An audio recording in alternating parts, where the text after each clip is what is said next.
गांव में तो सब जगह अकाल की परिस्थिति हो गई है।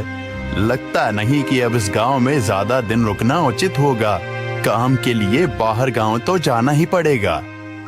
भूषण काम की तलाश में दूसरे गांव की ओर निकल पड़ता है। चलते चलते वह विजयपुर गांव में आ जाता है। वहां उसका रहने का कोई ठिकाना नहीं था और उसके पास कोई काम भी नहीं था। चलते चलते वह एक अमीर किसान जगत सेठ के पास आ पहुंचता है। सेठ जी, मैं भूषण दूसरे गांव से आया हूँ। हमारे गांव में अकाल की परिस्थिति हो गई है। लोगों के खेत सूखे पड़े हैं। गांव में बूंद बूंद पानी के लिए लोग तरस रहे हैं। अगर मुझे आपके पास कुछ काम मिल जाएगा तो बहुत कृपा होगी बड़े भाई। अरे रे, लगता है तुम्हारी हालत बहुत खस्ता हो गई है।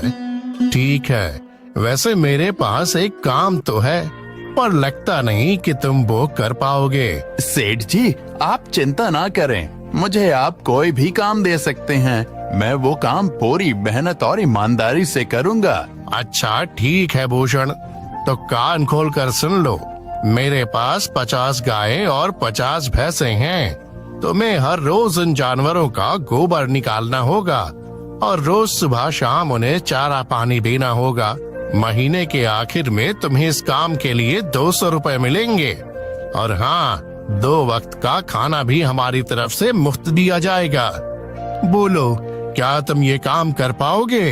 अरे बाप रे, 50 गाय और भैंसों को संभालना आसान काम नहीं है। पर अब मैं कुछ कर भी तो नहीं सकता। और ऊपर से ठीक है सेठ जी, मैं ये काम कर लूंगा, पर एक विनती है। हाँ बोलो भूषण, क्या बात है? सेठ जी, अगर आपको समस्या ना हो तो क्या मैं आपके गायों के साथ गौशाला में रह सकता हूँ? सेठ जी, मैं इस गांव में नया हूँ। मेरा रहने का कोई ठिकाना नहीं है। जग्गा सेठ थोड़ी देर तक सोचता है और भूषण को ऊपर से नीचे तक देखने के बाद उससे कहता है, ठीक है भूषण, तुम गौशाला में रह सकते हो। जी धन्यवाद सेठ जी। तब से भूषण गौशाला में रहकर अपना काम करने लगता है। वह रोज जल्दी उठकर गाय और भैंसों का गोबर निकालता, उन्हें चारा डालता और समय पर पानी भी पिलाता था। हर रोज भूषण अपना काम ईमानदारी और पूरी मेहनत से करता था। जगत सेठ को भी भूषण का काम बहुत पसंद आने लगा, क्योंकि वह अपना काम सफाई से करता था। एक दिन जगत सेठ भूषण को बुलाकर उससे बोलता है, भूषण, मुझे तुम्हारा काम बहुत पसंद आया है। तुम गाय और भैंसों का अच्छा ख्याल रख रहे हो, इसलिए दूध की गुणवत्ता भी बढ़ गई है और गायें पहले से ज्यादा दूध भी दे रही हैं। इसलिए मैं आज से तुम्हारी तनख्वाह बढ़ाकर पूरे 400 रुपए कर रहा हूँ। आपका बहुत बहुत धन्यवाद सेठ जी। कुछ दिन ऐसे ही बीतने लगते हैं। भूषण जगत सेठ के पास बहुत मेहनत और ईमानदारी से काम करता है। धीरे धीरे भूषण के पास अच्छा खासा रुपया जमा हो जाता है, जिससे वह अपने लिए छोटा सा रहने लायक एक कुटिया बनवा लेता है। उस गौशाला में सोकर तो नाक से गोबर की गंध अभी भी नहीं जा रही। अब आखिरकार मुझे अपने घर में चैन से सोने को तो मिलेगा। तब से भूषण जगत सेठ के पास गौशाला में काम करने आता और 2 वक्त का चला जाता था। कई साल ऐसे ही बीत जाते हैं। भूषण की मेहनत के कारण उसके पास अच्छा खासा रुपया जमा हो जाता है।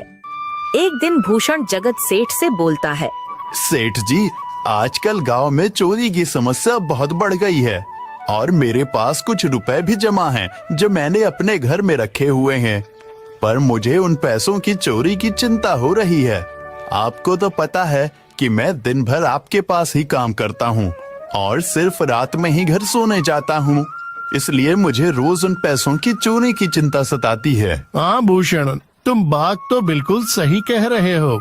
आए दिन गांव में नए नए चोरी के किस्से सामने आ रहे हैं और दिन भर तो तुम्हारा घर खाली ही रहता है, तो चोरी होने की संभावना तो जरूर है। जगत सेठ थोड़ी देर सोचता है और फिर भूषण से कहता है, देखो भूषण, ऐसे समय में तो गांव में एक ही जगह है जहां पर तुम्हारा धन सुरक्षित रह सकता है, और वो है जमींदार का घर। क्या जमींदार का घर? हाँ भूषण, इस गांव के जमींदार बहुत ईमानदार और दयालु हैं। ऐसा मैंने कुछ लोगों से सुना है। और उनके घर पर बहुत सारे पहरेदार भी हैं, तो चोरी होने की संभावना बहुत कम है। तुम अपने पैसे उनके पास रख सकते हो। अच्छा, ऐसा है क्या सेठ जी? ठीक है, फिर आज ही मैं जमींदार जी से मिलकर बात करता हूँ और उन्हें अपनी समस्या बताता हूँ। उस दिन भूषण जमींदार जी के घर उनसे बात करने जाता है। हे तुम रुको, कहाँ अंदर आए जा रहे हो? वहीं रुक जाओ। जी, मुझे जमींदार जी से मिलना है। मुझे उनसे कुछ काम है। क्या काम है तुमको उनसे? मुझे जरा बताओ। जी, मुझे कुछ पैसे रखवाने थे उनके पास, यही काम के लिए आया था मैं। अच्छा ठीक है, तुम अंदर जा सकते हो। नमस्ते जमींदार जी, मैं भूषण जगत सेठ के यहाँ काम करता हूँ। कुछ साल पहले ही मैं दूसरे गांव से यहाँ आया हूँ। अच्छा भूषण, बोलो तुम्हारा क्या काम है मेरे पास? जमींदार जी, मैं सालों से जगत सेठ के पास काम कर रहा हूँ और मैंने कुछ रुपए भी जमा कर लिए हैं, पर बात यह है। जमा किए हैं तुमने? जमींदार जी, यही कोई 5 से 6 हजार रुपए होंगे मेरे पास। वाह, ये तो बड़ी लोगों से बहुत सुना है, इसलिए मैं अपनी रकम आपके पास कुछ वक्त के लिए रखने आया हूँ। हाँ भूषण, तुमने बिल्कुल सही सुना है। तुम्हारी रकम मेरे पास पूरी तरह से सुरक्षित रहेगी। तुम अब चिंता ही छोड़ दो, मैं सब देख लूंगा। भूषण अपने पैसों की थैली जमींदार को दे देता है। ये पूरे 5,800 रुपए हैं, आप गिनकर देख लीजिए। गिनने की क्या जरूरत है? तुम तो जगत सेठ के आदमी हो, मुझे तुम पर पूरा विश्वास है। जमींदार जी, आपका बहुत बहुत धन्यवाद।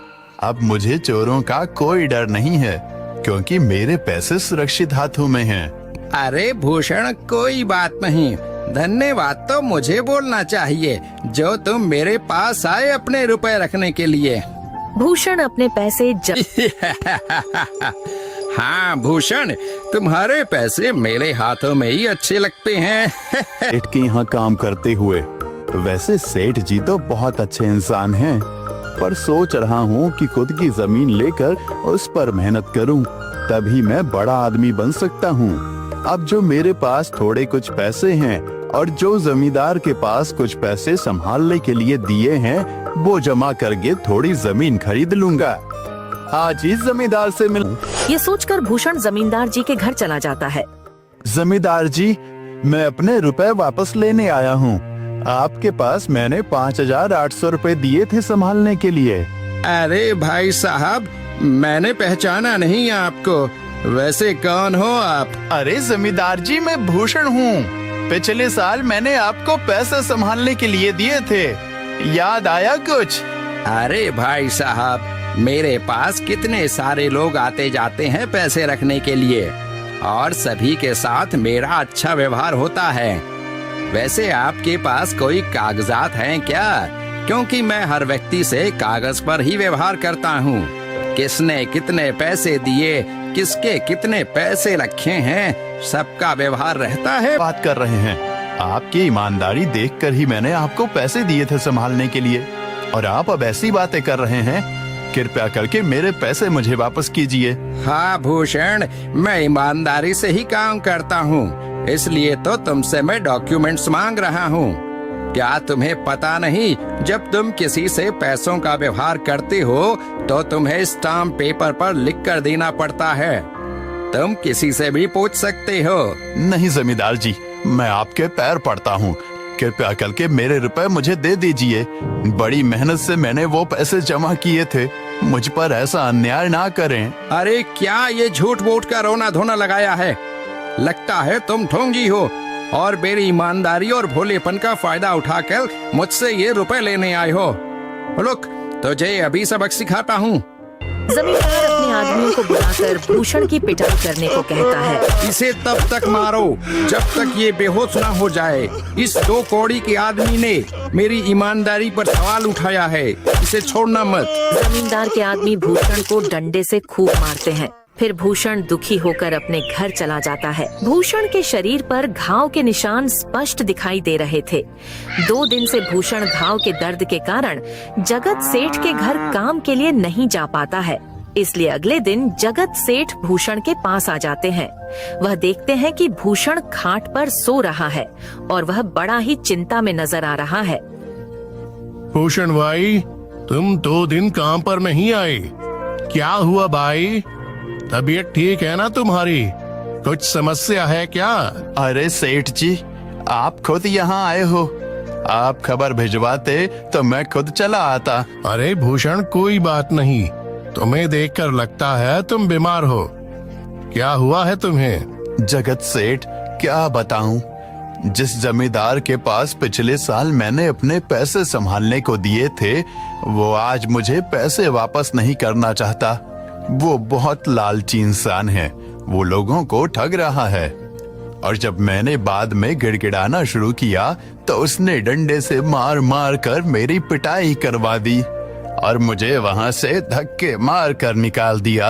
अरे बाप रे, ये तो बड़ा ही गंभीर विषय है। मैंने तो जमींदार के बारे में अच्छा ही सुना था, पर मुझे भी नहीं पता था कि वो इंसान इतना गिरा हुआ है। तभी मैं सोचूं, हर साल उसकी संपत्ति इतनी ज्यादा कैसे बढ़ रही है। मुझे माफ कर दो भूषण, मैंने ही तुम्हें जमींदार के पास जाने को बोला था। गलती तो मेरी भी है। नहीं जगत सेठ, आप तो मेरा अच्छा ही सोच रहे थे। ये तो उस जमींदार का लालच है। अब लगता नहीं मेरे पैसे उस जमींदार से वापस मिलेंगे भी।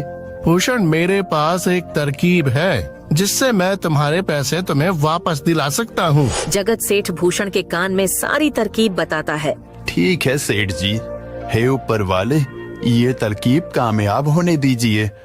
अगले दिन जगत सेठ बहुत सारे पैसों को एक सूटकेस में भरकर खुद जमींदार के घर जाता है। अरे जगत सेठ, आज आप खुद यहाँ? बोलो भाई, इस गरीब के घर कैसे आना हुआ? हमारा तो ये सौभाग्य है कि आप जैसे धनी आदमी के चरण हमारे घर में लगे हैं। नमस्ते जमींदार जी। अरे जमींदार जी, आप तो मुझे अब लज्जित कर रहे हैं। वैसे मैं कुछ महीनों के लिए दूसरे राज्य में व्यापार करने जा रहा हूँ। मैं ये लगभग 50,000 रुपए लाया हूँ। मुझे डर है कि कहीं ये चोरी ना हो जाए। क्या आप मेरे सारे पैसे अपने पास संभाल कर रख सकते हैं? आपके सिवाय इस गांव में और किसी पर भरोसा नहीं कर सकता। अरे जगत सेठ, ये भी कोई पूछने की बात है? मेरे पास आपके पैसे बिल्कुल सुरक्षित रहेंगे। आप निश्चित होकर व्यापार करने जा सकते हैं। इस बार तो बड़ी मछली हाथ लगी है। बार बार ऐसा मौका नहीं मिलता। भारी माल हाथ में लगने वाला है। तभी वहाँ पर भूषण आ जाता है। अरे भूषण, तुम? अच्छा हुआ तुम आ गए। मैं तुम्हारे पास ही आने वाला था।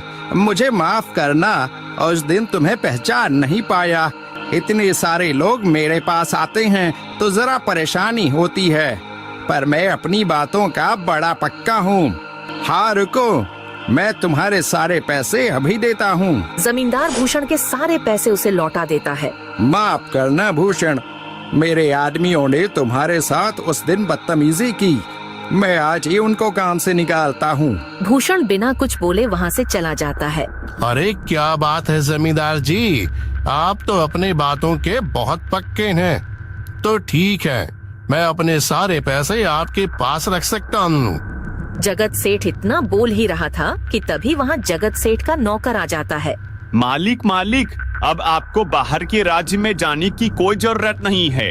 अभी अभी व्यापारियों का संदेश आया है और उसने कहा कि वो खुद हमारे गांव आ रहे हैं। अरे ये तो बहुत बढ़िया बात हुई। अब मुझे इतनी दूर नहीं जाना पड़ेगा। सुन रहे हो जमींदार जी, व्यापारी यहाँ आ रहे हैं। अब मुझे नहीं लगता कि ये पैसे आपके पास रखने का कोई मतलब होगा। चलो, आपका बहुत बहुत धन्यवाद। आपने इतनी ईमानदारी दिखाई मुझे। हाँ, पर अगली बार जरूर आपके पास ही आऊंगा। ऐसा बोलकर जगत सेठ और उसका नौकर वहाँ से अपने पैसे लेकर चले जाते हैं। धत तेरी की, ये क्या हो गया? ये 50,000 तो चले गए और जो भूषण के 5,800 रुपए हड़प लिए थे वो भी चले गए। आपका बहुत बहुत धन्यवाद सेठ जी। अगर आज आप ना होते तो मेरी सारी जमा पूंजी वो जमींदार हड़प लेता। भूषण, कोई बात नहीं। जो व्यक्ति मेहनत और ईमानदारी से कमाता है, ऊपर वाले उसका कभी बुरा नहीं होने देते, और जो हराम की कमाई का खाता है